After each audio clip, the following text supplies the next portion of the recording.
CM Chandrababu sir ఇదివరకు ఏదున్నా అధికారులతోని బగ్గ పని చేయించేది. కానీ ఇప్పుడు టెక్నాలజీ పెరిగి సెక్రటేరియట్ల ఊసుండి తెలుసుకునే పరిస్థితి ఉన్నా కూడా మోక మీదకి పోయి మరి ఏం పనులు జరుగుతున్నాయి అనేది అరుచుకుంటున్నాడు. అట్లా ఇవాళ అనంతపురం జిల్లాకు పోయిన సీఎం చంద్రబాబు సారు ఏం చేసిండో చూద్దురు పాండి. అందరినీ వాళ్ళు ఎన్ని పంపులు ఉన్నాయి? 8 పంపింగ్ స్టేషన్స్ మొత్తం. ఫేజ్ 1 కాదు, మొత్తం మనకు ఇక్కడ మెయిన్ కెనాల్లో 8 ఉన్నాయి సార్. మళ్ళీ బేరూరులో 56 పంపింగ్ స్టేషన్స్ ఉన్నాయి. 56 ఉన్నాయి. అనంతపురం జిల్లా ఉరవకొండ నియోజకవర్గం ఛాయాపురంలో జరుగుతున్న హాంద్రి నీవా సుజల స్రవంతి పనులను ముందుగాల అక్కడున్న మ్యాపులలో చూసిన సీఎం చంద్రబాబు సారు అసలుకు పనులు ఎట్లా చేస్తున్నారనేది పనులు జరిగే కాడికి పోయి మరీ అరుచుకున్నాడు. ఈ మట్టి అంతా కూడా ముందు తీసిన మట్టి ఇప్పుడు మళ్ళా సిల్ట్ కూడా క్లియర్ చేస్తాం. అవును సార్. ఎక్స్పాన్షన్ జరుగుతుంది. 6.5 మీటర్స్, 6.5 మీటర్స్.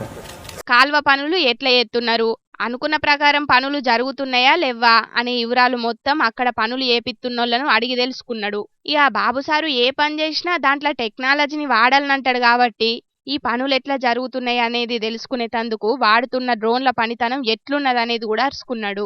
రియల్ టైమ్ లో కూడా ఈ రోజు మార్నింగ్ నుంచి ఇప్పుడు ఎంతవరకు చేశారు కూడా చేయొచ్చు కదా. ప్రోగ్రామింగ్ చేస్తే అది కూడా చేస్తే ఇంకా ఈజీగా అవుతుంది. ఇవన్నీ సెంట్రలైజ్ అయిపోతాయి.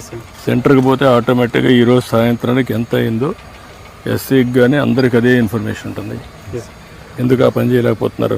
మనం చేసుకోవచ్చు సార్. మన డిపార్ట్మెంట్ లో మనం ఒక వింగ్, డ్రోన్ వింగ్ ఆల్రెడీ మీరు స్టార్ట్ చేశారు కదా సార్. ఆ వింగ్ లోనే అడిషనల్ పవర్స్ తోటి మనం ఆర్థోమోజెక్ సర్వీస్ లో ఎవ్రీ ప్రాజెక్ట్ ఎక్కడైతే కరెంట్ వర్క్ అవుతుందో ఆ ప్రాజెక్ట్ లో ఒక టీమ్ ని, డ్రోన్ ని డిప్లాయ్ చేస్తే మనం ఈ రోజు మార్నింగ్ నుంచి ఈవినింగ్ వరకు అయిన ఆటోమేటిక్ సిస్టమ్ వెళ్ళిపోతుంది. అప్పుడు అందరికి ఆ ఇన్ఫర్మేషన్ ఉంటుంది రియల్ టైమ్ లో. డ్రోన్లు వాడకం తెలిసినోళ్ళకే అసలుకు డ్రోన్లను ఎట్లా వాడాలి, ఎట్లా వాడితే ఇంకింత ఫాయిదా అవుతుంది అనేది కూడా బాబు సారే వాళ్ళకు చెప్పి టెక్నాలజీ వాడకంలో ఎట్లా ముందుండాలి అని కూడా చెప్పిండు. అదే కాదు, ఈ డ్రోన్ల వాడకంతో మీకు ఇంకెంత ఫాయిదా అవుతుంది అనేది కూడా దాని గురించి వాళ్ళని అడిగి మరీ తెలుసుకున్నాడు.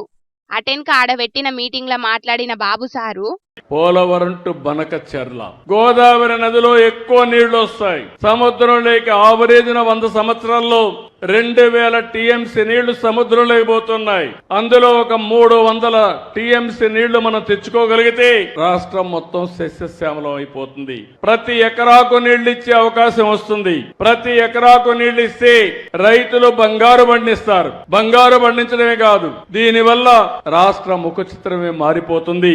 అలాంటి కార్యక్రమానికి శ్రీకారం చుడుతున్నాం. ఇది 398 కిలోమీటర్లు.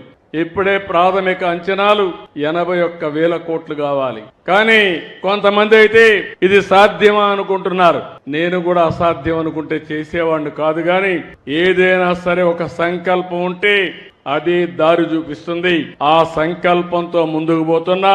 నేను పోలవరం నుంచి బనకచెర్లకు నీళ్లు తీసుకొస్తే నా జన్మ సార్థకమైతది, దీన్ని మాత్రం ఇడిచిపెట్టే ప్రసక్తే లేదన్న బాబు సారు అనంతపురం జిల్లా ఇప్పుడు రాష్ట్రంలో 13వ స్థానంలోన్నది.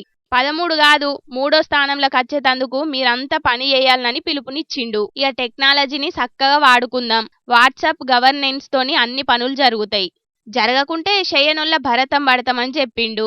డ్రోన్లు, సీసీ కెమెరాలు ఉన్నాయి కాబట్టి నేరాలు చేసిన రౌడీలు, నేరస్తులు తప్పించుకోలేరని వార్నింగ్ కూడా ఇచ్చిండు.